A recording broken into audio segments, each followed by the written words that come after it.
En Enfoque Digital estamos en vivo en este momento con el secretario distrital de Planeación, doctor Richard Walter Triana. Bienvenido a Enfoque Digital, es un gusto para nosotros tenerlo en la mañana de hoy viernes. Hola, muy buenos días para ti, muy buenos días para Sandra y para todos los que en este momento nos escuchan y nos ven a través de Enfoque Medios.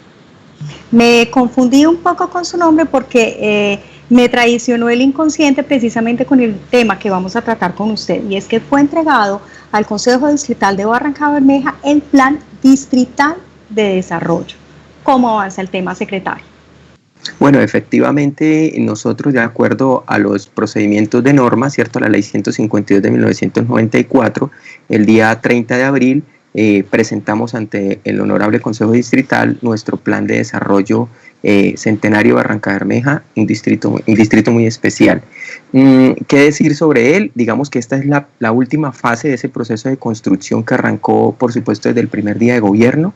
Lo que viene ahora es toda la discusión que desde el Consejo, en el marco de la comisión y de la plenaria, se tendrán que hacer. ¿Sí? Entonces, de hecho, durante esta semana, la concejal ponente Diana Jiménez, pues entiendo, ha estado haciendo unas reuniones con varios grupos poblacionales, con el ánimo, por supuesto, de poder hacer una revisión del proceso de construcción y de las acciones que el plan de desarrollo está contemplando para los diferentes grupos poblacionales en el marco del ejercicio. Y se espera que la próxima semana arranquen los debates de comisión y posteriormente los de plenaria, porque no hay que olvidar que el 31 de mayo es la fecha límite que tenemos para poder hacer los debates y la discusión en el Consejo Distrital.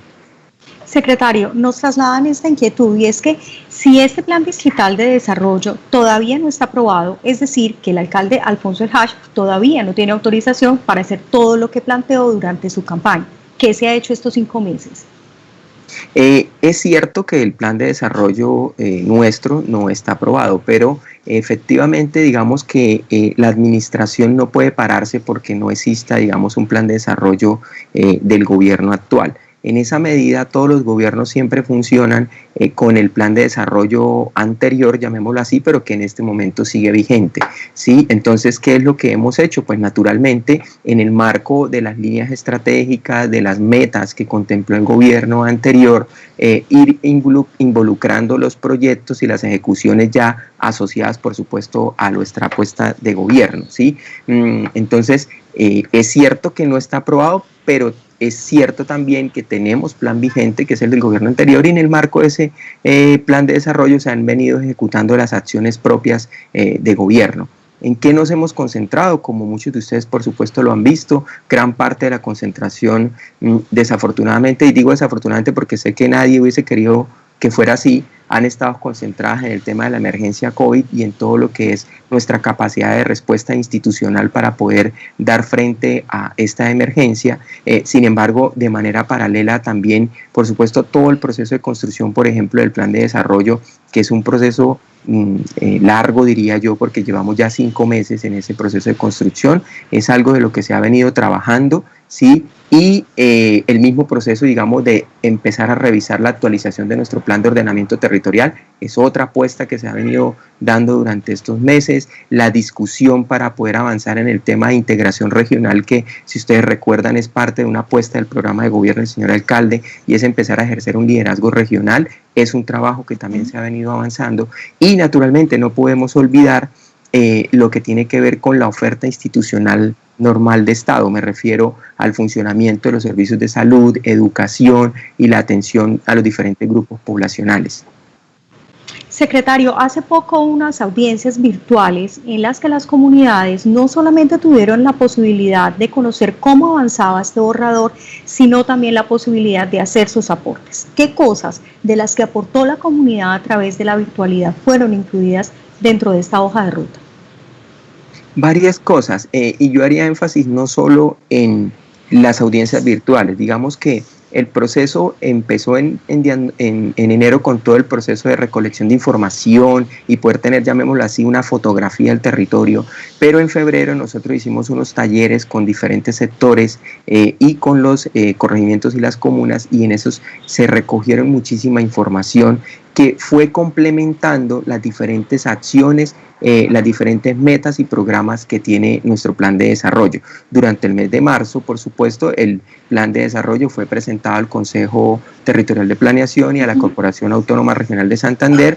Naturalmente, de ahí recogimos varias observaciones y hay que hacer un énfasis en eso, pero también felicitar al CTP y a la CAS porque en esas observaciones nos permitió percatarnos que muchas veces no es que no estuvieran, sino que a veces cometemos el error de pronto de creer que porque lo estamos escribiendo creemos que está bien y el otro lo está entendiendo, porque finalmente muchas de las observaciones que ellos hicieron sí estaban ahí, solo que tal vez no estaban tan detalladas y tan explícitas. Entonces nos dimos a la tarea durante el mes de abril de hacerlas mucho más detalladas, más explícitas, para entender que es otro el que me va a leer y que es importante que él también lo comprenda. Entonces hago esa trazabilidad para que, digamos, hagamos énfasis en el hecho de que la discusión del plan y la construcción del plan ha sido permanente, ¿sí? Secretario. No ha sido solo en las audiencias.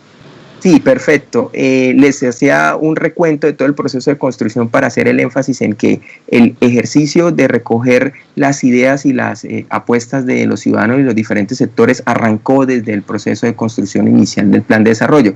Y el énfasis que hicimos durante el mes de abril es el énfasis en términos de que por norma nosotros debemos hacer unas audiencias públicas. Naturalmente nadie esperaba que las hiciéramos de manera virtual, ¿cierto? Pero pues la emergencia del COVID-19 nos obligó a eso.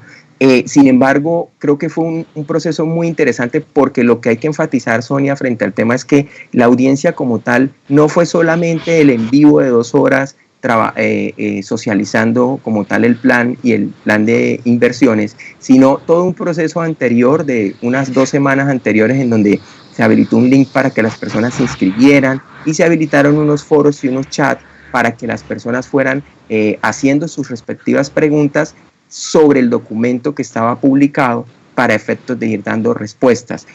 Un énfasis o algo que preguntaba muchísimo la gente, especialmente a algunos grupos poblacionales, era que querían ver en dónde estaban las ofertas institucionales relacionadas con ellos como tal, ¿cierto? Entonces gran parte de esas respuestas de nosotros era hacerles la precisión en cuál meta, en cuál producto específicamente del plan de desarrollo ellos estaban involucrados, que en algunas de ellas estaban por supuesto explícitos, pero que en otras por la misma estructura y oferta institucional estaban incluidos dentro de otros programas como tal. Entonces ese fue, digamos, el gran énfasis de la mayoría de las preguntas que encontramos durante las audiencias públicas virtuales.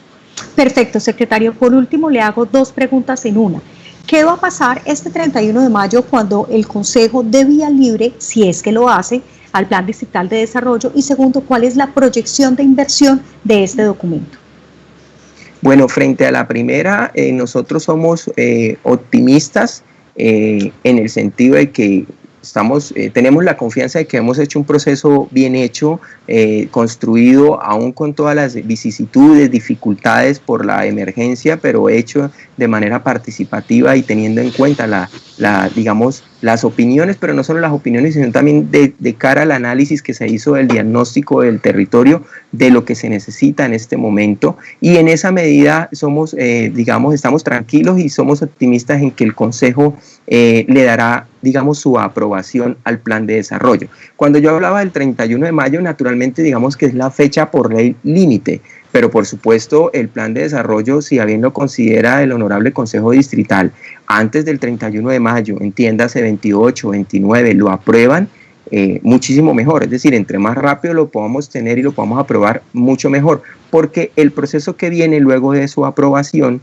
es el proceso que uno le llama de armonización del plan. Es decir, con una pregunta que tú me hacías ahorita, como hoy tenemos un plan de desarrollo, que es el que viene del gobierno anterior, y hemos empezado a ejecutar con ese plan, y entra nuestro plan de desarrollo, es importante armonizar los 2 planes, es decir, tratar de articularlos para poder empezar a trabajar con el nuestro. Ese es un ejercicio que se hace durante el mes de junio y arrancamos el proceso como tal de ejecución. Y frente a la pregunta que tú mencionas en términos de esa proyección de recursos, frente a eso, digamos que es importante también que la ciudadanía conozca que de la apuesta inicial, de la proyección inicial, por ejemplo, para el caso de 2020 fue necesario hacer una reducción de cerca de 30.000 millones en esa proyección y pues esperamos y somos optimistas que las condiciones del país puedan mejorar, ¿cierto? Con ocasión de la emergencia para poder de alguna manera salvaguardar o minimizar los riesgos asociados a las proyecciones de los siguientes años. Hoy la proyección está un poco más por encima de 1.7 billones en términos del plan de desarrollo, y que uno pudiera verlo como muchísima plata, ¿cierto? Sin embargo, con todos los sectores y las líneas que tiene el plan de desarrollo, y en gran medida hay un gran componente ahí, por ejemplo, que lo absorbe salud y educación, ¿sí? Que son destinaciones específicas ya para pagos específicos. Entonces, realmente el recurso que puede quedar para libre inversión puede verse muy corto. En esa medida hay un reto enorme de poder, por un lado, saber priorizar cuáles son las inversiones estratégicas del territorio para poder fortalecer el tema de salud, fortalecer y dinamizar el tema económico en sectores como el sector empleo, el sector agricultura, el sector comercio, industria y turismo, que los tenemos en el plan de desarrollo. Entonces hay que hacer una priorización muy juiciosa frente a eso, y lo otro es el proceso de gestión de recursos que naturalmente viene, pero que no podemos olvidar que el país como país va a empezar a recortar también, ¿cierto? Okay. Entonces, hay un panorama que por supuesto no es muy alentador, pero por supuesto es el que tenemos y es el sobre el cual tenemos que trabajar. Exactamente, ese es el reto, trabajar sobre ese panorama que se va presentando día a día. Richard Walter Triana, secretario distrital de Planeación en Enfoque Digital, muchísimas gracias por habernos acompañado la mañana de hoy viernes.